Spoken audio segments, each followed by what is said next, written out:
This is Top of the Morning. I'm Steve Izant. We're in beautiful downtown Baltimore. We're on the USS Constellation. It's been a little drizzly. We've had a lot of rain. Right now it's kind of let up, so the Constellation crew has not had to punch the canvas to keep the water from pooling and forming up on us. We have a guest this morning named Paul Mikulski. He's a partner in the Chesapeake Boating Club. It's a great idea that I think you, the viewer, are going to want to take advantage of. Nothing to lose.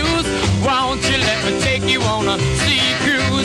Ooh-wee, baby. Captain Larry is on the bridge, ready to begin your harbor cruise. That's fine, sir. Fine, sir. Your tour begins in Baltimore's historic harbor, a short puddle jump from the Maryland Science Center.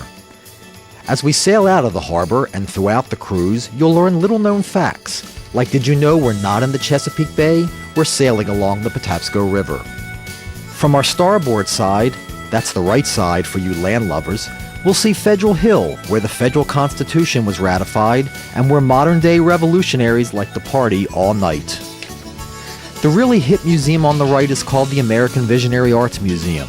To display work here, you have to have raw talent, no formal training allowed. Around the bend is the old Bethlehem Steel Shipyard, which built Liberty ships during World War II. The Harbor View condos are built where the shipyard used to be. The Baltimore Museum of Industry highlights Charm City's contributions to our nation's workforce. Check out Baltimore's first fire tug, which celebrates its 100th birthday in 2006. Got a sweet tooth? Then you'll love hearing about the Domino Sugar Plant. We'll sail beside a true war hero, the naval ship Comfort, which is just back from treating wounded soldiers in Iraq. Oh, say can you see Fort McHenry? This is the birthplace of the Star-Spangled Banner. At the Francis Scott Key Bridge, the captain turns around, but there's much more to see. The Port of Baltimore. The gold domes of St. Michael's Ukrainian Orthodox Church. Fells Point. Inner Harbor East. The Coast Guard cutter Taney, the last ship to survive Pearl Harbor. And as we're pulling into port, there's the world-famous National Aquarium.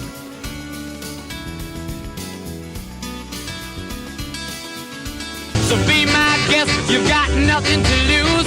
Won't you let me take you on a sea cruise? Ooh-wee. Say when you're ready.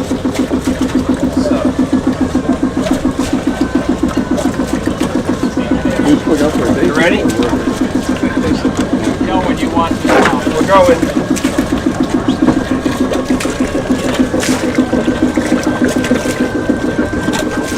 Ready to put it on? Yeah, go ahead.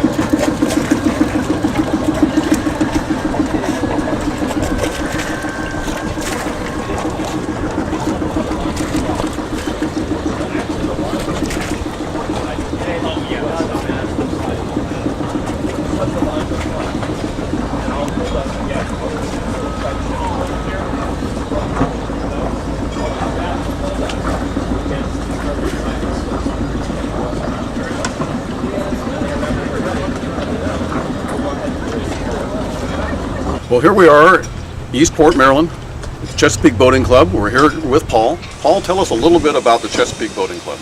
Well, we're now at our location in Eastport, and we have our own facility, which all of our sailing school boats and our club boats are all here, which is kind of unique for our type of operation. We have state-of-the-art facilities, picnic grounds. Even with our cruising boats, we have the most elaborate pump-out stations so that we're very green, and we're very proud of what we do.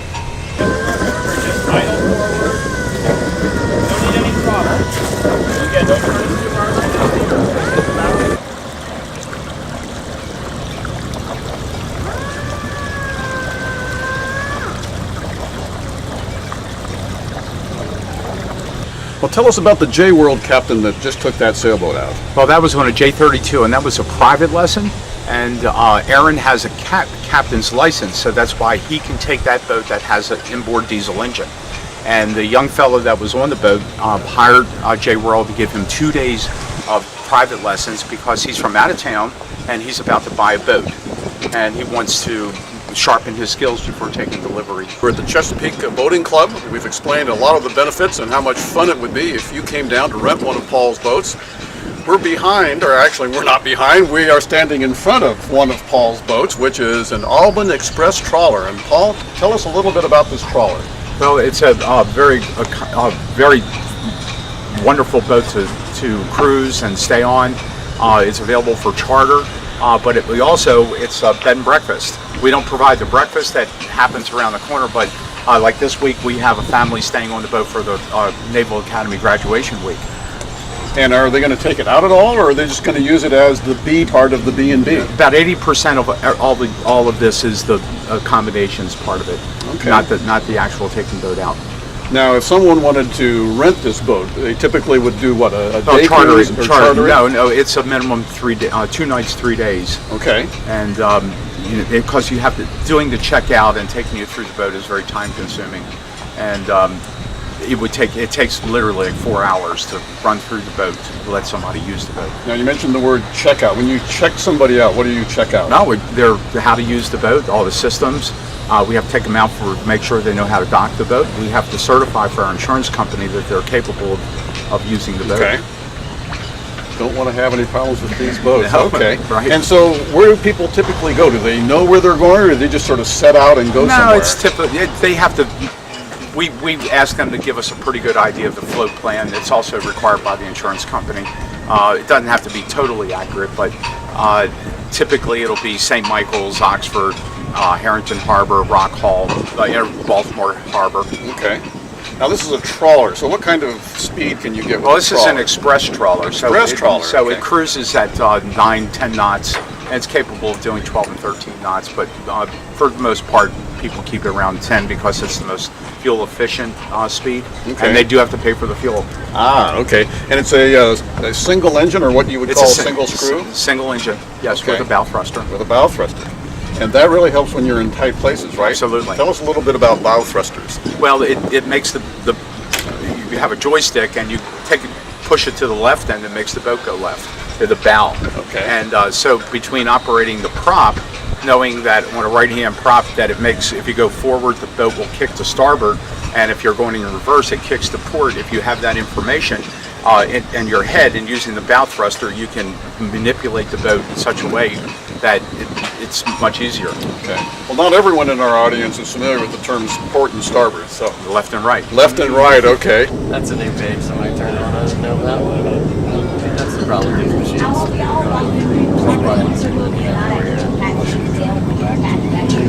Well, it's telling us what we need, really. And then this is always going to be bottom contour.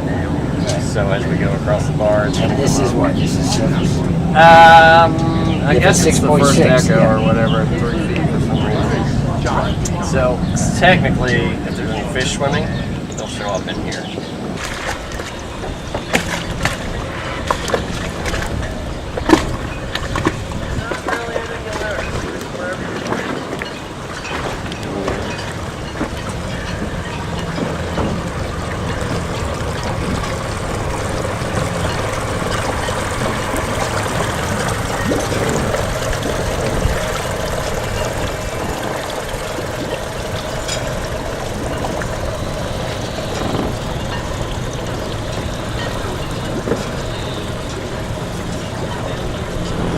So, Paul, tell us about your partner, Kevin.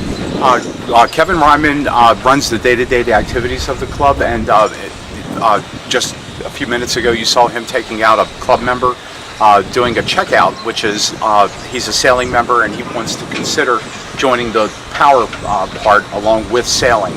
So Kevin went out to give him a demo ride, actually, and not a checkout, a demo, just to let him see what it's like. Sure, all right. And does Kevin, would he also give lessons, or is it only just like demos? Or is No, there some other club that does that? We give lessons on how to use our boats, not navigation or or training on the water. That's done by the sailing school, which also gives powerboat lessons also. Okay, and is the sailing school somewhere nearby? We're all here together. All here together. Is that the J World that we saw when we first came in? J World, the Performance Sailing School. Okay. There's a lot of activity happening here, folks. Let's have a look. Ball team, we're past the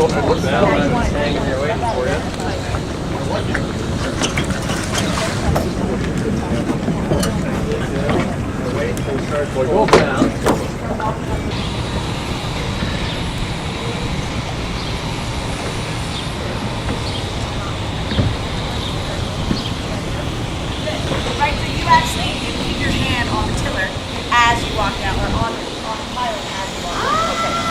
Does everybody take a seat? Up. Good.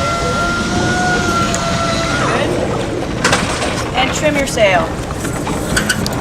Excellent. Trim, trim, trim. Keep going, Dennis. Good job.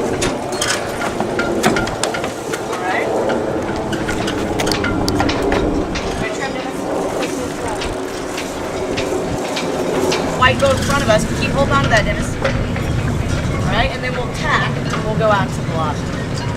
Okay? And the tillers would go behind you, and you can stay on that side. All right, okay? And go ahead, behind you. Okay. Good. Tack, tack.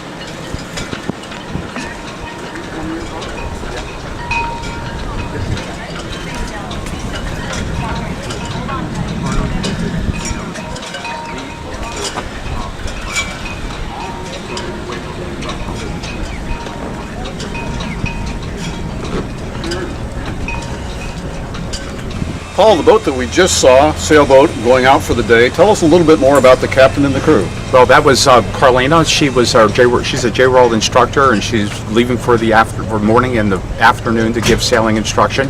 And all the J-Roll boats must sail out because they cannot have a motor on the boat. And you saw that happening, and it's pretty. It looks like pretty tight quarters. Pretty tight quarters, but out. it's like a ballet.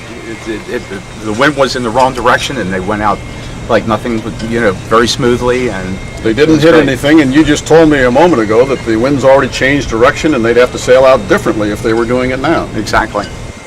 Interesting. So how far do they go out? They're actually just right out front here, because it's not about they're constantly doing maneuvers. Once the boat's going in one direction, you're really not learning that much. You need to do activities, tacking the boat, jibing the boat, reaching. So they'll stay pretty much within about a mile circle while they're out there. Sorry for interrupting, but you're throwing out some technical terms, tacking and jibing. Can you give us a quick description of both of those? Well, tacking is when the boat changes direction and into the wind, and jibing is changing direction with the wind at your back. Okay, so that you're going this way into the wind or changing direction this way with the wind in the back. Now, isn't tacking generally the preferred way to come about or change the direction of the boat? No, it depends if you're going into the wind or if you're going away from the wind. All right. That's what determines what direction you're going. Well, Paul, you certainly have a lot of options down here for people. Give us just kind of a quick summary. Well, the mission statement is that we have a sailing school that teaches also powerboat lessons. That we can get people into boating, and or people that have limited ability and they want to sharpen their skills. And then we provide the club, which is easy access, annual memberships, so that they can go directly from the school to using boats. That's a little bit like skiing lessons. If you take ski lessons and you don't continue right afterwards, you won't learn how to ski. All right. Well, that sounds interesting. Well, that's our show for this morning. Chesapeake Boating Club, it's a great place to be. It's in Eastport, a little suburb of Annapolis. You should come down and give it a try.